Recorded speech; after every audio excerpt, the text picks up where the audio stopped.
Hey everyone, welcome back to MNMM IELTS. This is Manmohit. Now in today's video, I am going to share the topic of true, false and not given in the IELTS reading section. Another very common, important and a little bit complex, I would say, topic from the reading section of the IELTS. Obviously, IELTS has got two different types of exam. One is academic and reading. One is academic and another one is the general one. So the reading section would be different based on whichever exam you decide to give, based on whether it's an academic exam or general. But then this question type can come in any of the exam, could be an academic one, could be a general one. Questions will not differ in the terms of difficulty, but obviously the paragraphs, the questions that you would be getting, the passages that you would be getting in the reading section will vary depending on the general and academic, but questions remain exactly the same. So we have to understand what needs to be done in this particular topic, what tips to follow, what should you do on an exam day, and all that stuff, how this topic works, every single thing I would be sharing in this video. So do take notes as well, as that will be helpful so you don't have to watch the video again and again. But then without wasting any further time, let's dive straight into that. Now, first thing first, so this topic, which is true, false and not given. Now, the moment you see the name of this topic, it does remind you of another topic in the reading section, and that is yes, no and not given. Similar name and obviously similar kind of structure. Now, first thing first, we need to understand what's the difference in these two topics.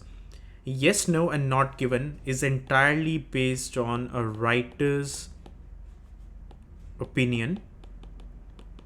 So what would happen is they would give you some sort of text, and that would be what writer has said. Something like, I went there, I saw this, according to me, and all that stuff.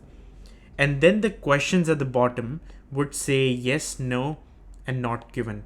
And you have to put in there as if you believe that that statement matches with what writer says, that doesn't match with what writer said, and not given as in that wasn't even given. So writer did not say that, writer did not deny that.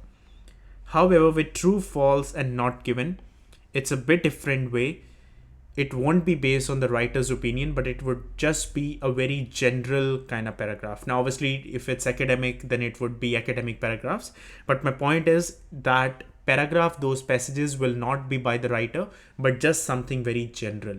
And then you have to, and the questions that would be given, you need to figure out if that statement has been said in the paragraph, if it's true. If that statement is opposite to what was said, for example, in the paragraph they say Adelaide is a beautiful city, whereas in the question they say Adelaide is not a beautiful city. Completely opposite, that would be a false.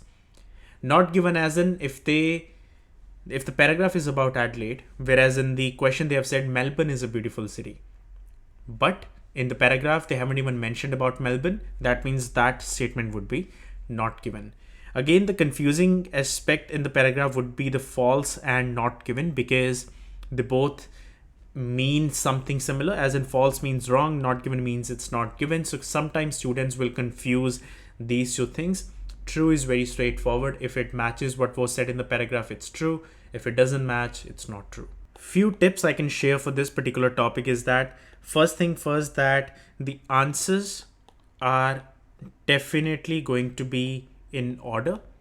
So the moment you find one answer anywhere, all the other answers for the other questions are going to be followed by that particular answer. So that's a good thing. We know answers are in order, so it's not going to be jumbled. So you start searching the answers by looking at that.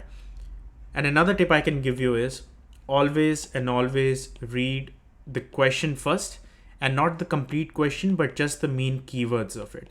Have a habit of just reading the keywords and understanding the question, because that's going to help you a lot, help you to save a lot of time in the reading module in the IELTS exam. That if they have given you a statement, something like Adelaide is a beautiful city, then have a habit of not reading the words such as is, all these kind of filler words.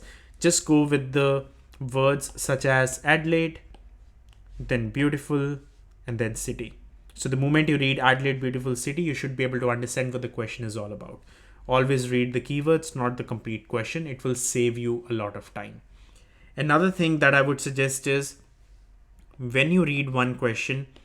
Now, if you can do that, that's good. If not, I would strongly suggest that if you practice this a lot and have a habit, that once you read one question, always and always just read out the keywords for the other one.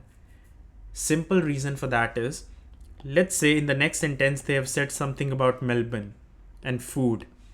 Now, when I read Adelaide, beautiful city, and if I just quickly have a skim through Melbourne and food, now when I start reading out the paragraph, the best part about that is that, let's say if I found my answer of Adelaide, beautiful city, if it's true, false, or not given, that's good. Maybe there is a chance that somewhere around that answer I may find the word food and I may find the word Melbourne written somewhere. Now, what would that do for me is it will save me a lot of time when I move towards my next question, because I and my brain already know that, look, I already saw the word Melbourne and food written somewhere in the paragraph. Now, what it has done for you is it has saved a few crucial seconds, because after reading out the keywords for the next question, you don't have to start reading out every single thing afterwards, because your brain already knows, okay, I read the word Melbourne and food somewhere. So you will automatically start reading that particular line because of you were doing the first question. So I hope it made sense. Once you start putting that into practice, it will make a lot more sense. But for now, just follow the basic rule.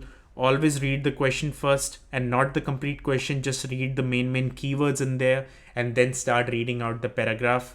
And then obviously read a lot of books on a day-to-day basis. It will develop your reading habit and go all the questions one by one. Another tip, if you cannot find an answer for one question, do not start wasting time and just be focused on that question. You will miss the other questions. You won't have enough time. Skip that question for now. Move towards a third question. And once everything is done, come back to the question that you missed and then solve the answer. Always be smart about your time in the exam, because if you will not be smart about the time, trust me, you will not be able to get your band score. Another thing about answering these questions is that if you see true, false, and not given question, now there's two ways of answering this question. You can either write the complete words true, false, not given, or you can even just write down the initials for that if you feel that the statement is true. If you just write down T, you still get a mark. If you write down F, you still get a mark. If you write NG, you still get a mark. You put full stop as an N dot G dot, you still get a mark, because it's being checked by a human being, so they will know. If you want to do that, go ahead, I won't stop you. For me personally, I just write down the complete word, because like just writing down 4 words like true or false, it doesn't really matter to me, because it hardly takes 1 second to write down the word. But if you feel that your writing speed, typing speed even, it's not good enough, it's not quick, then you might as well just write down this. But you make sure that it's very clear. Some people just go very, like, it's very rough. Then just make sure that examiner can understand exactly what you have written. So do not jeopardize your marks for just not writing it properly. You can do either way, both are correct. So what we'll do is, so this is an exam question, and here you can see all these questions that I'm asking you to do true, false, or not given. We'll do first 3 questions for this one now. Now, if you see, what is the very first thing that I would be doing? Obviously, I'll read out the heading, as we say in all the videos, because if you don't even know what topic or what information we are going to look for, you might as well not even do the question, because we don't even know what we're looking for. Now, here it says read the article on International Students House. So that's the name of the house that they have given us. And look at the statements below. And then in boxes 22 to 29, you have to put your answers at either if the statement is true, if the statement is false, or if the statement is not given. Now, International Students House, right? Like I said already, that before starting to read out the paragraph, now first of all, I'll show you how the paragraph looks like. If you see, pretty lengthy paragraph. So if you just start reading out everything, you're just wasting time for no reason. We'll read out the question first to see what exactly are they asking from us. If you see, they've already done an example for us. Let's discuss this example first. It says the club, which club? They're referring to International Students House, is for overseas students only. Always look at these kind of keywords wherever they give you these speech markers. Only, must, never, these kind of words, because they would be the biggest hint. So what it's saying is the club is only and only for the overseas students. Let's read out the paragraph now, because I know my keywords here are going to be obviously the club. Overseas students is my biggest keyword. Let's see where the overseas students is written. So I won't read out like, every single word by word. I'll just locate where overseas students is given to me. So if you start reading it out, it basically, now obviously if you want to practice alongside me, you can just pause the video at any time, try to find the answer for yourself, be ready with your answer, and then play the video again just to see if you found the answer or not. So here it says, International Students House, unique club accommodation, British overseas students in London. See, I already found the word overseas. So this is how I would be reading in the exam as well. Rather than saying International Students House is a unique club and accommodation, I'll just say International Students House, club, accommodation, center for British. So I'll just read out the main keywords. What it says is, it's a unique club and accommodation center for whom? For British and overseas students in London. So it is not only and only for overseas students, it is for British and the overseas students both. Whereas my statement said it's for overseas students only. And that is why my answer is false.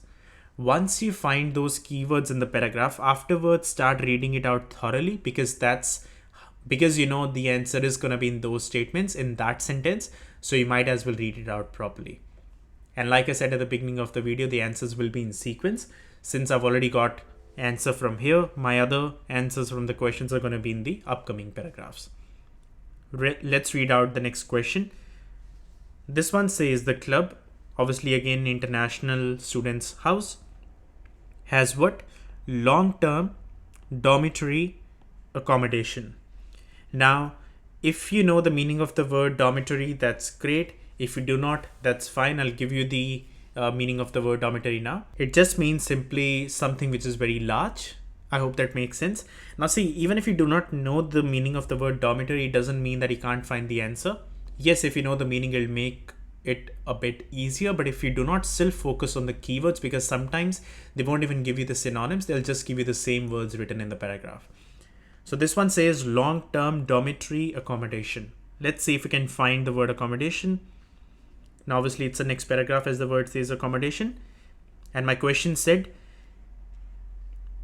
the club has long-term dormitory accommodation. Let's see if the club has the long-term dormitory accommodation or not.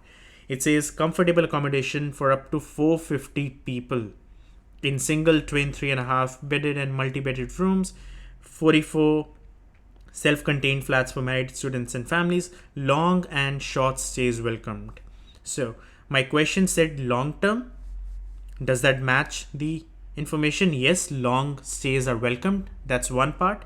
And second was dormitory accommodation. So here you had to know the meaning of the word dormitory in order to get the answer.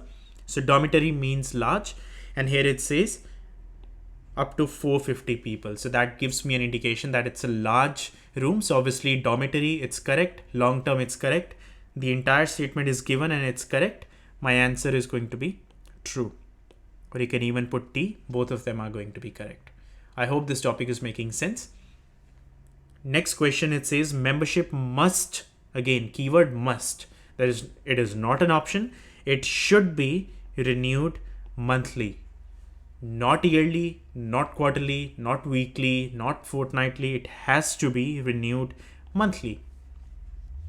Let's read it out. Next part is memberships. Obviously, like I said, the answers will be in sequence.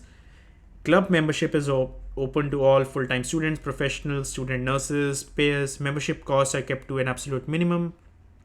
You can join for as little as 1 month and for up to 1 year. And means they have given an option. You can either renew monthly or you can even pay upfront 1 year, so you can renew yearly as well.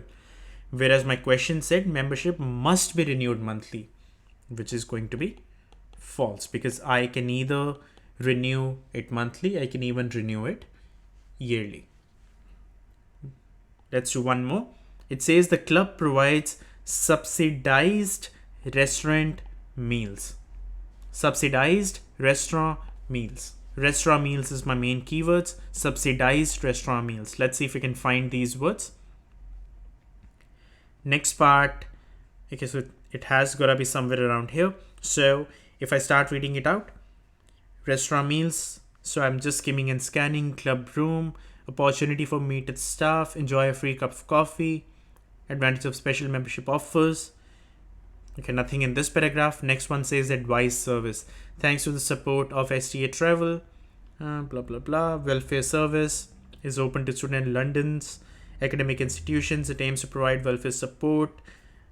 Okay, nothing in here as well, I believe. So what I'll do is I'll read out the next question. It says the club is open to non-members on Tuesday evening. So it's still on the members page. Non-members, which is around here.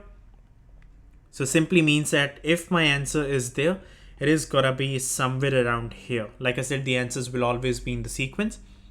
So my question was, the club provides subsidized restaurant meals. So I couldn't really find subsidized restaurant meals. If you just have a look, it should be somewhere around here. Now it says that membership entitles you to use various facilities. Restaurants, yep, they have mentioned the word restaurants. Coffee shops, study rooms and all that. The best way to check out all what we have on offer is drop in any Tuesday evening, open house, club room, opportunity to meet the other staff, enjoy a free cup of coffee. You can take advantage of special membership offers, okay?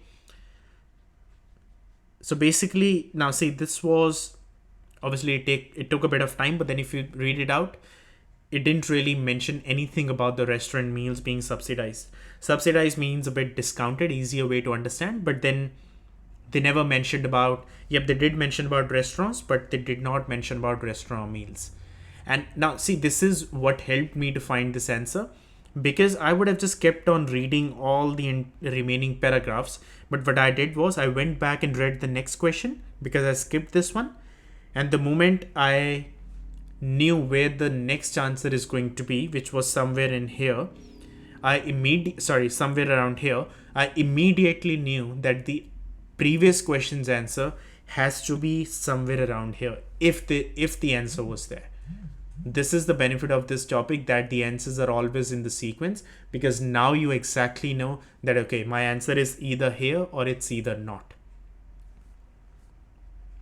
So for this one, my answer is going to be not given, or you can just write down n.g. something like this, or you can just write down ng. All three are going to be correct. So this is how the topic works for true, false, and not given. I hope this video was helpful. If you have any sort of questions, like I always say, make sure you leave them down in the comment section below. And do share this video with your friends who are going to give their IELTS exam very soon. And if you have any sort of content ideas for us, anything you want to see early, do mention them in the comment section below, and we'll try to sneak that in our schedule to make those videos a lot quicker. So all the best if you have got your IELTS exam coming very, very soon. Stay safe wherever you are, and I'll see you guys in the next video.